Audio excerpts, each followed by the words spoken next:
dangerous combination and a major concern for local firefighters. So what are some steps you should take before setting off your sparks? WVUA's Travis Leader talked to experts tonight in this evening's top story. It's already a problem for local firefighters. Tuesday afternoon, a 2-acre fire sprung up just behind Chestnut Trace Apartments. Found at the scene, lit firecrackers. As dry as it is out and the way the wind's blowing, it got real close to the set of apartments down here and actually set off a couple of sprinkler heads. Battalion Chief Kevin Pate says luckily none of the apartments were damaged. But firefighters aren't the only ones stressing firework responsibility. Vendors like Glenn Dodd say enjoy the products, just be smart about it. There are instructions on the fireworks that will always help. And then, again, using common sense, where there's grass, where there's buildings, things like that, don't take a chance. You need to do more than just read the warning labels. Firework vendors say you need to take some extra steps to ensure your own safety. Most people have a fire extinguisher in their home. It'd be a great idea to just go ahead and have that near your fireworks. If you don't have that, water hose is always great to have. If you don't have that, make sure there's a bucket of water handy. And if you are setting off the sparks, don't forget the safety of yourself and spectators, because a situation just like Tuesday's can easily happen, and the outcome could be much worse. People get hurt every year. The emergency rooms are full of kids that's getting hit in the eye with bottle rockets and burns to the hands and blasts us out. So we want to also make sure that we're safe with our fireworks also. If you talk to any of the medical people, you'll find out that just about all of the injuries occur when people are doing things outside of the instructions that are posted on the fireworks. Reporting in Tuscaloosa County, Travis Leader, WVUA News. Setting off fireworks is illegal within the Tuscaloosa city limits, but it is permissible in the county and in Northport. As for the weather for tomorrow's 4th of July celebration, we turn now to Chief Meteorologist Richard Scott, who's got a first check on our forecast. Richard, good evening. Hey, John, good Tuesday evening to you. Right now, very hot across the area. Still 86 in the city of Tuscaloosa, but cooler down to southeast Montgomery, 74 Evergreen, 74 as well as Dothan. That's thanks to rain earlier today. Numerous thunderstorms over south and east Alabama. Around here, though, we just stayed hot and dry across the northwestern half of the state. Still a couple of thunderstorms down over southwest Marengo County, northern Clark County, northern Sumter County, into northern Choctaw County, or southern Sumter County rather. That activity is diminishing tonight. That will likely become the trend for the rest of the night. Tomorrow, those shower storms going to be possible. Think about any point. 9 o'clock in the morning, around 85. A few showers going to be in the area. Best chance to organize thunderstorms happens after lunch, but not going to be a widespread deal. In fact, the chance to rain for our Wednesday only about 30%, 95 at lunch, 100 by 4 o'clock, another very hot day. But what about the rain chances down the road, and how about your weekend forecast? Weather is straight ahead. If you don't have anything planned for tomorrow evening, the amphitheater has a show that you don't want to miss. The Tuscaloosa Amphitheater's annual 4th of July celebration will have many events that showcase the American holiday. Parks and recreation activities will begin at 6 o'clock on the front lawn of the Tuscaloosa News. The first set of shows starts with the Tuscaloosa Symphony and will end concert at night, and it cools down after the sun goes down, so it should be a nice night. We've got a lot of great features. We've got a flyover, we have cannons, we have people dressed up in the Daughters of the American Revolution, so it's going to be a lot of fun. Gates open tomorrow at 6:30. The show starts at 7:30 with fireworks over the river at 9. Tickets for the celebration on the river are $5 for a person or $15 for a family 4-pack. Alabama State Troopers will be working overtime to try to keep the highway safe during the 4th of July travel period. State Public Safety Director Hugh McCall said all available troopers will be on the roads from early Wednesday morning through Sunday night. He says they will conduct license and sobriety checkpoints and operate speed detection devices from stationary points. McCall said they will focus on violations that cause the most crashes, including speeding, unsafe lane changes, following too closely, and failing to yield the right of way. Tuscaloosa police need your help in identifying a person of interest in a case of online dating fraud. Take a look at this photo. The female pictured may be involved in an internet scam that occurred in Tuscaloosa. The victim of that scam said that he met a female on an online dating site and wired her money. The cash was picked up in Tuscaloosa by the woman you see. The victim said the woman used a different picture on the dating website and tricked him into giving her the money. If you know the identity of the woman in the picture, you're asked to call Crime Stoppers at 205-752-7867. State officials are predicting that Alabama's Education Trust Fund will pull in enough money to meet its spending target for the fiscal year and avoid proration. State finance director officials said Monday that the trust fund collected $4.25 billion in October through June.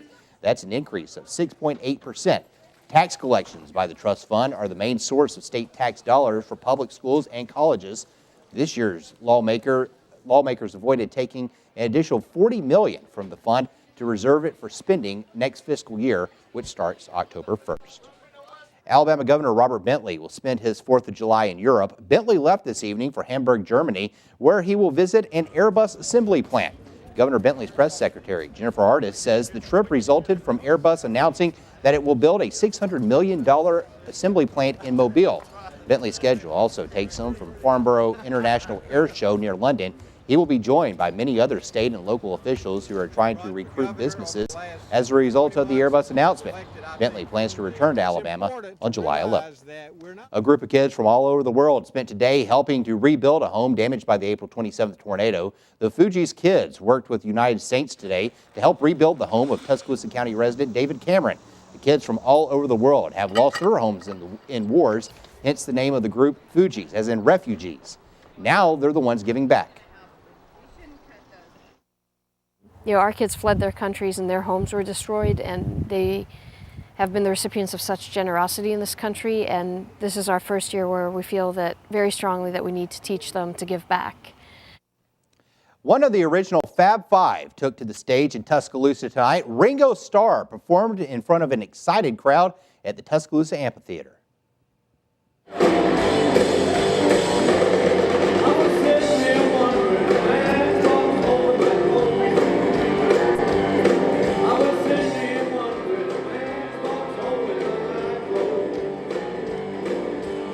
Ringo and his 13th All-Star Band performed for fans this evening. The All-Star Band includes members of Toto, Journey, Santana, and Mr. Mister. The group performed songs like Kiri by Mr. Mister, Rosanna by Toto, and Santana's Black Magic Woman. With the recent dominance of the SEC in athletics, the Mattel Company is releasing a series of SEC schools-inspired Barbies. Mattel is selling University Barbies for 4 Southeastern Conference schools: Alabama, Arkansas, Auburn, and LSU.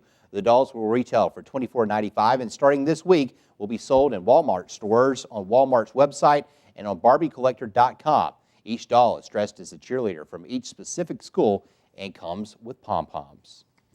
Just another reminder that tomorrow morning the University of Alabama will implode the Rose Towers residential building. Rose Towers has housed University of Alabama students for over 4 decades, but at 8 a.m. tomorrow it will be demolished. The university will begin construction on phase 2 of a new residential community called Presidential Village. Due to the implosion, officials say starting at 6:30 tomorrow morning, Jack Warner Parkway, Hackberry Lane, and Old Hackberry Lane will be closed. Walking trails at Manderson Landing will also be closed. There will be public viewing available in the Riverside East parking lot. Parking will be available at Shelby Hall and at the Campus Drive parking deck. Today, we lost one of television's greatest actors and producers. Andy Griffith died in North Carolina at the age of 86. But his legacy will forever be remembered by the fans who grew up watching his television shows. WVUA's Taylor Sanders caught up with one of Griffith's biggest fans in West Alabama, who says his inspiration will never be forgotten. Andy Griffith Show, starring Andy Griffith. He was more than an actor. Andy Griffith was a legend. And now we say goodbye to a man who created the little town of Mayberry. But he won't be forgotten. Andy's biggest fan, Kenneth Junkin, is not only the president of the local chapter of the Andy Griffith Show fan club, but is an Otis Chapman impersonator. I know you're arresting me, but I threw the leg of lamb at my wife and I missed her. And today, he took time to remember Griffith's legacy. It is a regional production sale of Andy Griffith from Disney. Junkin says he can remember the first ever episode. It started October 3rd, 1960 on a Friday night, 9:30 Eastern Time. And I was about 11 years old at the time, and it just reached out and grabbed me with Barney and Andy and the characters. He knows every episode, every character, and says Andy was a timeless treasure who inspired us all. Well, Andy Griffith was not only a very accomplished actor, he could take a script and critique it and put his own thoughts with the people, places, and things. He was a genius. A genius who left a lasting impression on every fan. It brings so much pleasure and happiness to the fans. He had a God-given talent. Reporting in Tuscaloosa, It's Otis's elixir. Taylor Sanders, WVUA News. Andy Griffith's longtime TV son Ron Howard tweeted today, Andy Griffith, his pursuit of excellence and the joy he took in creating served generations and shaped my life. I'm forever grateful. Rest in peace, Andy. And when WVUA News at 10 returns, the details behind 19 kids and numerous pets being removed from a home with no air conditioner and no parents. And Alabama head coach Nick Saban talks about negative recruiting and why he'll never be part of it. That's coming up a little bit later on in Home Team Sports.